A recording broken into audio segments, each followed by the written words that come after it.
NCERT pattern पर आधारित सभी कक्षाओं के गणित को सीखने के लिए सब्सक्राइब करिए एनसीईआरटी सॉल्यूशन एकेडमी चैनल को और दबाइए बेल का आइकन। इससे हर वीडियो के नोटिफिकेशन आपको मिले सबसे पहले। तो चलिए शुरू करते हैं एनसीईआरटी की हर गणित का वीडियो। आज हम लोग शुरू करेंगे कक्षा 8 का 9वां अध्याय।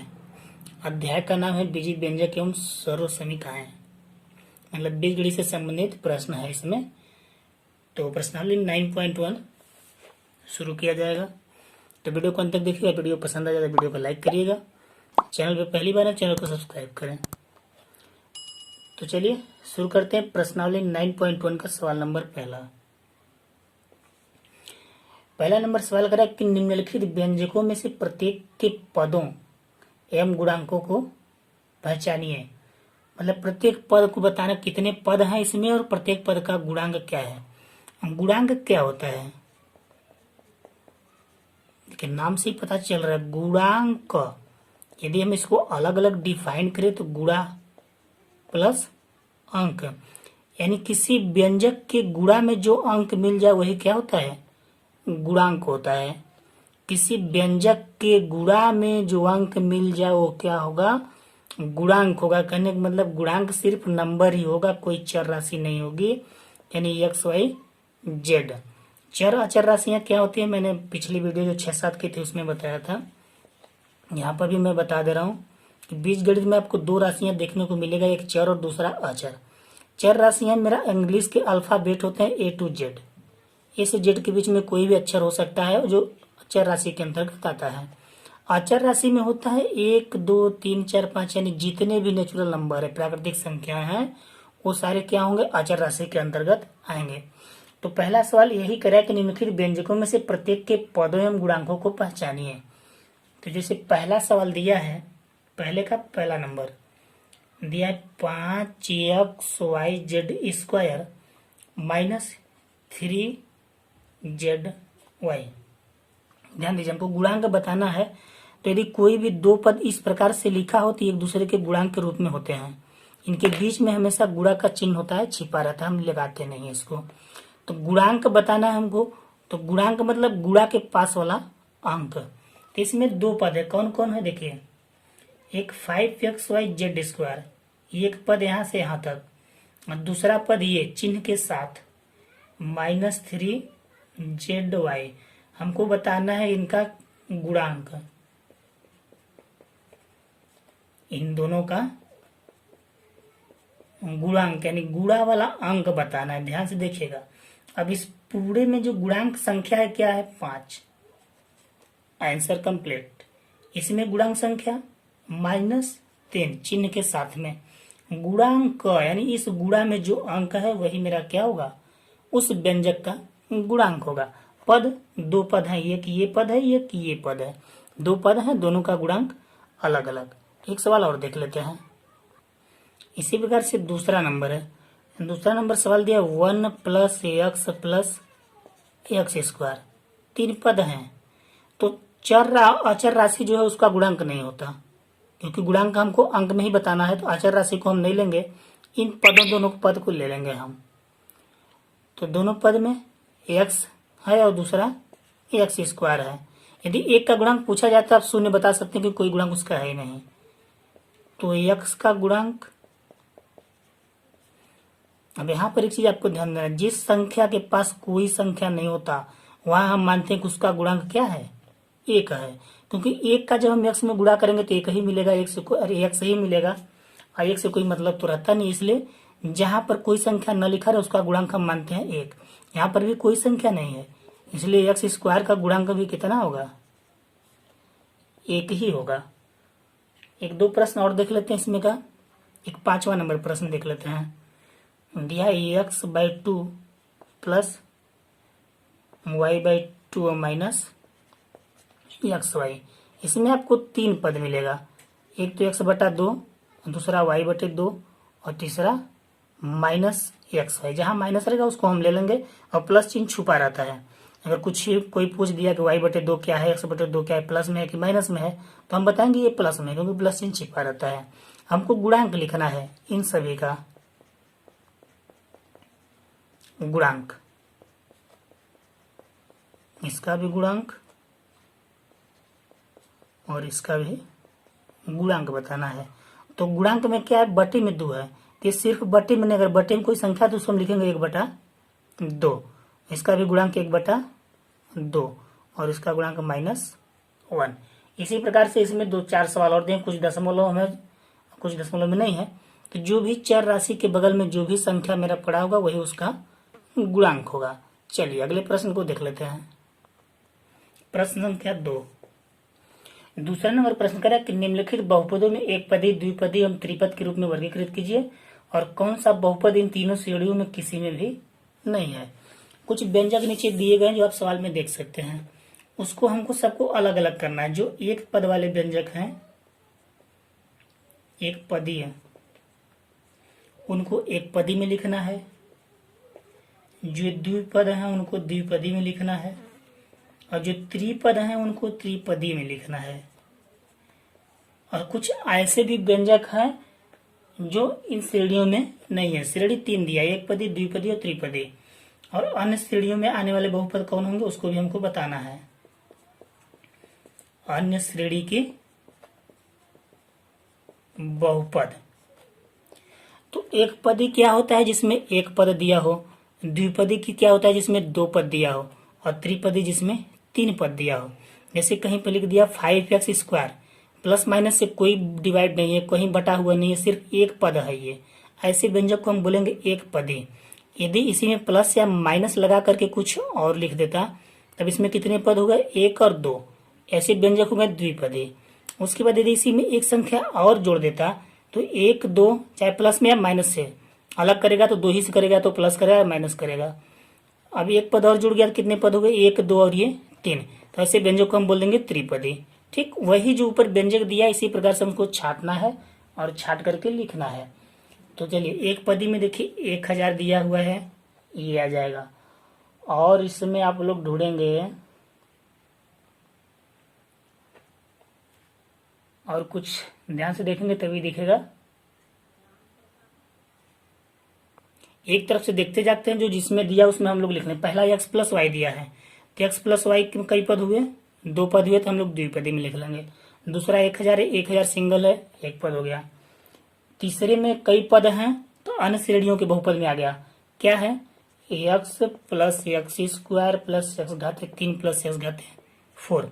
1, 2, 3, 4 कुल 4 पद हैं। हमको सिर्फ 3 श्रेणी का ढूंढना है, तो जो चौथा श्रेणी वाला ये अन्य श्रेणी में आ गया। उसके बाद है 7 + y + 5x, 7 + y + 5x 3 पद है तो त्रिपदी में हमने इसको लिख दिया।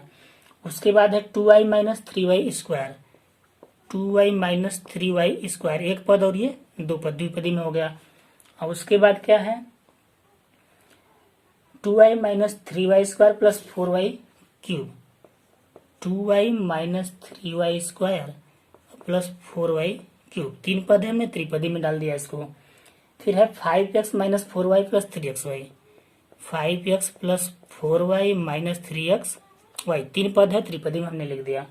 अगला है 4z - 15z², 4z - 15z², 1 पद और 2 पद, इसलिए द्विपदी के अंतर्गत आ गया।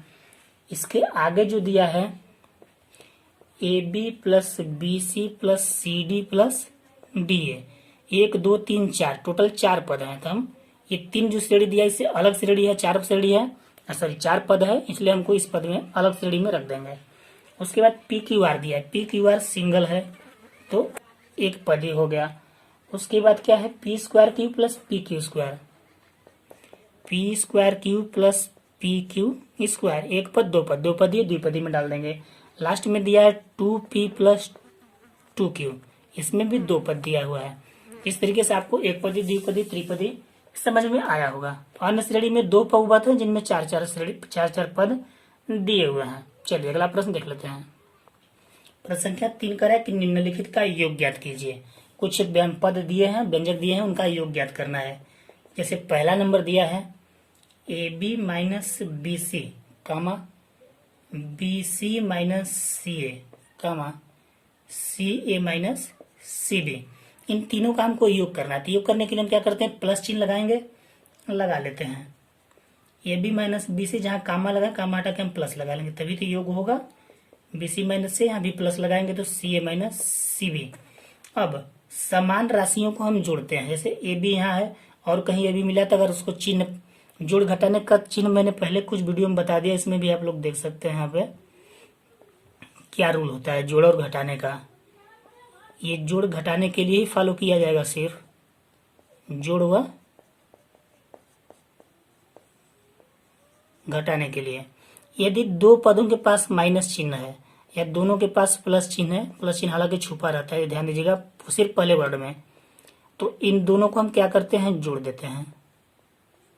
यदि माइनस माइनस रहेगा तब भी जोड़ेंगे, प्लस प्लस रहेगा तब भी जोड़ेंगे। यदि एक ठो प्लस एक ठो माइनस या एक माइनस है दूसरा प्लस है, तो ऐसी दोनों संख्याओं को हम क्या करते हैं, घटाते हैं। ठीक, ये तो जोड़ घटाने का रूल है। लेकिन इसमें एक चीज और है, जो संख्या बड़ा रहता है उसका चिन्ह हम लगाते हैं। जो संख्या बड़ा रहेगा वही चिन्ह लगेगा। मैं कहाँ यूज होगा अभी हम बताएंगे आगे सवालों में। ये जानिए जोड़ घटाने का ये रूल है, नोट कर सकते हैं आप लोग इसे अपने नोटबुक में। अब देखिए ए बी यहाँ पर है और ए बी हमको ढूंढना है कि ए बी इसमें कहाँ है। यहाँ पर मैंने क्वेश्चन लग रहा है मिस्टेक लग दिया, यहाँ पर ए है, सी बी की जगह ए बी है। ठीक है, तो मेरा ए बी यहाँ पर है, ए बी यहाँ पर है, एक प्लस है और एक माइनस है, तो घटाएंगे तो प्लस ए बी में से माइनस ए बी घटाएंगे तो कुछ भी नहीं बचेगा, जीरो बचेगा। तो बीज गणित के नियम में यदि दोनों पद बराबर हैं और एक का चिन्ह प्लस है दूसरे का माइनस, तो उसे हम काट देते हैं। बी सी से बी सी कट जाएगा, सी ए से सी ए कट जाएगा क्योंकि चिन्ह इन दोनों का विपरीत है। तो बराबर में क्या बचेगा, सिर्फ जीरो। Answer complete. इसी प्रकार से दूसरा नंबर सवाल दिया है, दूसरा दिया है a minus b plus a b, comma लगाया है, b minus c plus b c, फिर कामा लगाया है सी माइनस ए प्लस ए सी। हम क्या करेंगे, योग करना है तो प्लस डाल देते हैं कामा हटा करके। तो a minus b plus a b plus b minus c plus b c plus c minus a plus a c. अब देखेंगे क्या कटता है क्या बचता है। ए यहाँ पर प्लस में है, यहाँ पर ए माइनस में है, तो ए से हम काट देंगे। बी यहाँ पर प्लस में है, बी यहाँ पर माइनस है, तो प्लस माइनस कट जाएगा। सी प्लस में है, सी माइनस में है, तो प्लस माइनस कट जाएगा। अब बचा क्या, यहाँ से ए बी बचा, यहाँ से प्लस बी सी बचा, यहाँ से प्लस ए सी बचा। ये हो गया मेरा आंसर, क्योंकि इसे हम ना तो जोड़ सकते हैं नहीं घटा सकते, कुछ नहीं कर सकते। जोड़ने के लिए यदि एक पद में एक्स स्क्वायर है तो अगले पद में भी एक्स स्क्वायर होना चाहिए, तभी हम जोड़ेंगे। यहाँ ए बी है, अगले के पास ए बी रहेगा, जोड़ो घटाना दोनों की बात कर रहे हैं। यदि यहाँ ए बी है, अगले के पास भी ए बी है, तभी जुड़ेगा वो घटेगा। ये चीज हो सकता है, ए बी है इसमें बी ए हो सकता है, ये हम जोड़ घटा सकते हैं क्योंकि पद दोनों में होना चाहिए और भले आगे पीछे हो चलेगा। ऐसा नहीं यदि ए बी स्क्वायर यहाँ है, यहाँ बी ए स्क्वायर हो जाए तो हम इसको नहीं जोड़ पाएंगे। क्यों, क्योंकि यहाँ बी का स्क्वायर है, इसमें ए का स्क्वायर है, तो ये न तो जुड़ेगा नहीं घटेगा। तो ऐसी राशियां जब समान रहती हैं तभी जोड़ी और घटाई जाती हैं। ठीक है, तो 2 नंबर हो गया। इसी प्रकार से इसमें 2 सवाल और दिए, आप लोग चाहे तो कर सकते हैं, फिर भी मैं बता दे रहा हूं। तीसरे का तीसरा नंबर सवाल दिया है 2p square Q square minus 3p Q plus 4। ये इतना दिया हुआ, उसके बाद कामा लगाया था, हमको कामा की जगह क्या लगाना है, प्लस लगाना है। उसके बाद दिया है 5 plus 7 P Q minus 3p square और क्यू स्क्वायर। तो हम समान पद वाले राशियों को एक पास कर लेंगे तो जोड़ने में हमको आसान हो जाएगा। जैसे पहला पद है मेरा 2p स्क्वायर क्यू स्क्वायर, और देखिए इस पूरे व्यंजन में p स्क्वायर क्यू स्क्वायर कहाँ है, इधर लास्ट में है, इसको हम इसके पास लिख देंगे 3p स्क्वायर क्यू स्क्वायर। अब दूसरा पद क्या है, माइनस 3p क्यू, और एक तो यहाँ है प्लस 7p क्यू। इन दोनों की राशि आपस में बराबर, इसलिए हम पास पास कर रहे हैं। उसके बाद क्या बचा, यहाँ से प्लस 4 और ये प्लस 5, 6 पद, इसमें से 6 पद मेरा हमने व्यंजक जो समान पद थे उनको मिलाकर के एक पास रख दिया। अब जोड़ेंगे घटाएंगे। 2 पी क्यू स्क्वायर इसके पास है, 3 पी स्क्वायर क्यू स्क्वायर इसके पास है, एक प्लस है एक माइनस। हमने बताया था विपरीत चिन्ह है तो घटेगा। तो 3 पी स्क्वायर क्यू स्क्वायर में से 2 पी स्क्वायर क्यू स्क्वायर निकलेगा तो एक ठो बचेगा पी स्क्वायर क्यू स्क्वायर। एक यहाँ पर नहीं लिखा जाए क्योंकि ऑलरेडी एक ही दिख रहा है। अब यहाँ चिन्ह कौन सा लगेगा, मैंने बताया था जो संख्या बड़ा रहेगा उसका चिन्ह लगेगा। तो यहाँ पर 2 और 3 में 3 बड़ा है, 3 का चिन्ह क्या है, माइनस। यहाँ पर हम लगा देंगे माइनस। उसी प्रकार से यहाँ 7 पी क्यू में से 3 पी क्यू निकल जाएगा तो बचेगा 4 पी क्यू। और चिन्ह कौन सा लगाएंगे, 3 नहीं 7 बड़ा है तो 7 का चिन्ह क्या है, प्लस है। यहाँ पर हम प्लस लगा देंगे। उसके बाद 5 4 कितना हुआ 9। ये हो गया मेरा आंसर। इसी प्रकार से चौथा नंबर प्रश्न है, उसको भी देख लेते हैं। L square plus M square, comma लगाए, कामा की जगह हम क्या करेंगे प्लस करेंगे। फिर M square plus N square, फिर कामा है तो हम प्लस कर लेंगे। फिर N square plus P L square, N के बाद एल स्क्वायर, फिर कामा है प्लस करेंगे। फिर दिया 2ALM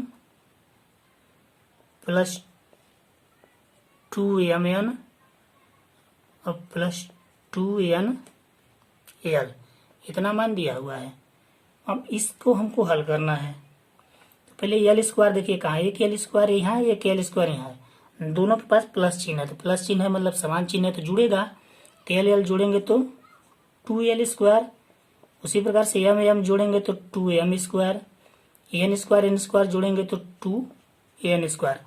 जोड़ने हमको ये ध्यान देना होता है कि एल स्क्वायर है तो कितनी जगह है, एम स्क्वायर है तो कितनी जगह है। तो एम स्क्वायर आप देख रहे हैं पूरे व्यंजन में एक यहाँ एक यहाँ सिर्फ 2 जगह है ना, तो 2M स्क्वायर हो गया। प्लस आगे क्या है 2LM plus 2MN plus 2NL। अब इसे हम क्या कर सकते हैं, कुछ भी नहीं कर सकते, हो गया मेरा आंसर। चलिए अगला प्रश्न देख लेते हैं। एक काम यहाँ पर और हम कर सकते हैं, जैसे 2 देख रहे हैं सभी पदों में 2 है, तो हो सकता है आंसर इस तरीके से दिया था आप लोग को कंफ्यूजन हो। 2 सभी में है तो हम क्या करते हैं 2 कॉमन ले लेते हैं। यदि सभी में कोई चीज मिलता है तो उसको हम बोलते हैं उभयनिष्ठ है, तो उसको कॉमन लेंगे। तो अंदर बचेगा L square plus M square plus N square plus L plus M और प्लस एन एल। ये भी आपका आंसर हो सकता है।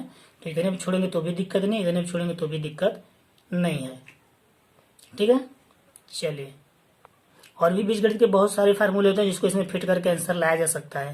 तो आपको कुछ नहीं करना, सिंपली बस ऐड करके इसी पे छोड़ देना है। चलिए अगला सवाल देख लेते हैं। प्रश्न संख्या 4 का ए नंबर, कुछ व्यंजक दिया हो रहा है, इसमें से इसको घटाइए। घटाने में आपको चिन्हों का बहुत ध्यान देना है। थोड़ा सा भी चिन्ह अगर दाहिने बाएं हो गया, एक भी चिन्ह गलत हो गया तो आंसर आपका नहीं आएगा। जैसे दिया है 12A minus 9AB plus 5B minus 3, इसमें से 4A minus 7AB plus 3B plus 12 को घटाइए। इस व्यंजक में से इस व्यंजक को घटाना है। तो फर्स्ट स्टेप हम क्या करेंगे, 12A minus 9AB plus 5B minus 3 घटाना है। तो जहां में से हम क्या लगाएंगे माइनस, माइनस लगाने के बाद अगला जो पद होगा उसे हम हमेशा ब्रैकेट में डाल लेंगे। कब, जब घटाना पूछेगा तब। तो हम कर लेंगे 4A minus 7AB plus 3B और प्लस 12। ठीक है, अब नेक्स्ट स्टेप में क्या करना है, इस माइनस को ब्रैकेट हटाने के लिए इस माइनस का हम अंदर गुणा कर देंगे। तो गुणा क्या होता है चिन्हों का, देखिए जब हम माइनस की सिर्फ गुणा के लिए, इसके पहले मैंने जोड़ घटाने के लिए बताया, ये गुणा के लिए होता है। जब माइनस का गुणा माइनस से करते हैं तो रिजल्ट मिलता है प्लस, और प्लस का गुणा प्लस से होता है तो भी रिजल्ट आता है प्लस, और प्लस का गुणा माइनस से करेंगे तो रिजल्ट आएगा माइनस, और माइनस का गुणा प्लस से करेंगे तो रिजल्ट आएगा माइनस। कहने का मतलब जब समान चिन्हों का गुणा करते हैं तो प्लस आता है और विपरीत चिन्हों का गुणा करते हैं तो माइनस आता है। चलिए तो 12A minus 9AB plus 5B minus 3। अब इस माइनस का जब हम अंदर गुणा करेंगे तो सारे चिन्ह बदल जाएंगे। यहाँ पर कोई चिन्ह नहीं है तो मैंने बताया जहाँ कोई चिन्ह नहीं है तो वहाँ प्लस माना जाता है। तो माइनस प्लस का मल्टीप्लाई करेंगे तो माइनस प्लस का मल्टीप्लाई माइनस होता है, -4 है। अब करेंगे 7ab के साथ, तो माइनस है, यहाँ भी माइनस है, तो माइनस माइनस का गुणा प्लस। इसी प्रकार से हम सभी को चेंज कर लेते हैं। अब क्या करेंगे, जो समान राशि के पद हैं उनको एक पास करेंगे। जैसे 12a है और कहाँ पर a है, यहाँ पर है, तो इसको हम इसके साथ चिन्ह सहित ला के रखेंगे। फिर क्या है 9ab और यहाँ पे क्या है +7ab। फिर है +5b, इसमें है -3b। फिर क्या बचा -3 यहाँ से और यहाँ से -12। इस प्रकार से हम सभी जो समान पद हैं उनको एक पास कर लेंगे। अब जोड़ लेंगे, घटा लेंगे चिन्हों को देख करके। यहाँ 12 है, यहाँ 4 है, तो 12 में से 4 निकल जाएगा तो कितना बचेगा 8 है। यहाँ 9ab, यहाँ 7ab, एक प्लस है एक माइनस, तो विपरीत चिन्ह घट जाता है, मैंने पीछे जोड़ घटाने में बताया था। तो 9 में से 7 निकल गया, बचा 2ab और चिन्ह 7 बड़ा है कि 9, 9 बड़ा है तो 9 का चिन्ह माइनस है, आप यहाँ लगा दो। उसके बाद 5 में से 3 निकल गया +2b और 12 3 15। ये हो गया मेरा आंसर। तो किसी भी घटाने में इतना पॉइंट ध्यान दिया जाता है। तो इसी प्रकार से चौथे का बी नंबर भी है और सी नंबर भी है, तो आप लोग इसको घटा लेंगे इसी तरीके से। मैं बी नंबर छोड़ दे रहा हूँ, सी नंबर करवा दे रहा हूँ। चलिए सी नंबर देख लेते हैं। चौथे का सी नंबर,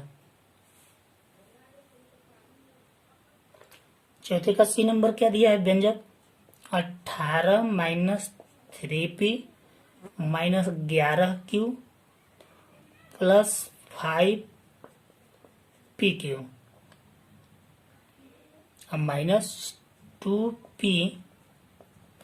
-2pq² +5p²q।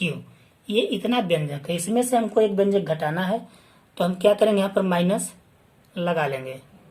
अब माइनस लगाने के बाद क्या करेंगे, ब्रैकेट में संख्याओं को लिखेंगे। तो क्या क्या है, 4p² है, -3pq है, +5pq² है और -8p नीचे लिख दे रहे हैं, +7q -10।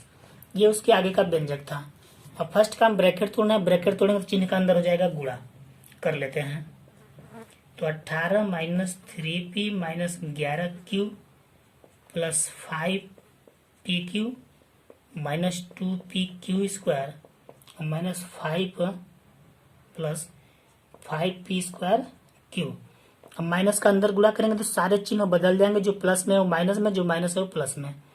तो ये -4p² हो गया +3pq -5pq² और +8p -7q +10। ये हमने माइनस का अंदर मल्टीप्लाई कर लिया। अब जो समान पद है उसको एक पास करते हैं। तो सबसे पहले सिर्फ नंबर है, तो इसमें नंबर यहाँ पर है +10, इसको हम लिख लेंगे। उसके बाद क्या है -3p यहाँ पर है और p ढूंढेंगे तो यहाँ पर मिल जाएगा +8p। p के बाद हम पकड़ेंगे -11q, इसमें q कहाँ है, यहाँ पर है -7q। उसके बाद 5pq, इसमें यहाँ पर है 3pq। फिर -2pq², इसमें pq² यहाँ पर है -5pq²। अब बचा p²q p²q, यहाँ पर लिख लेंगे 5p²q -4p²q। जो समान पद थे उनको एक एक पास कर दिया। अब जोड़ घटा लेंगे चिन्ह को देख के। 18 10 दोनों प्लस में है तो हो गया 28। यहाँ 8p है, यहाँ 3p है, चिन्ह विपरीत है, तो 8 में से 3 निकल गया 5p। प्लस इसलिए लगाएंगे क्योंकि 8 बड़ा है 3 से। ये समान चिन्ह है, माइनस माइनस जोड़ लेते हैं, 11 7 18q। pq pq 5pq यहाँ पर है, 3pq यहाँ पर है, कुल कितना हो गया 5 3 8pq हो गया। 2pq² यहाँ है, 5pq² इतना है, 5 2 कितना हो गया 7pq²। उसके बाद 5p²q -4p²q, प्लस है माइनस तो घट जाएगा, तो 5 में से 4 निकल गया तो सिर्फ एक बचेगा, p²q एक लिखा नहीं जाता। ये हो गया मेरा आंसर। ये प्रश्नावली समाप्त हुआ। बने रहिए एनसीईआरटी सॉल्यूशन अकेडमिक चैनल पर, देखते रहिए और सीखते रहिए। धन्यवाद।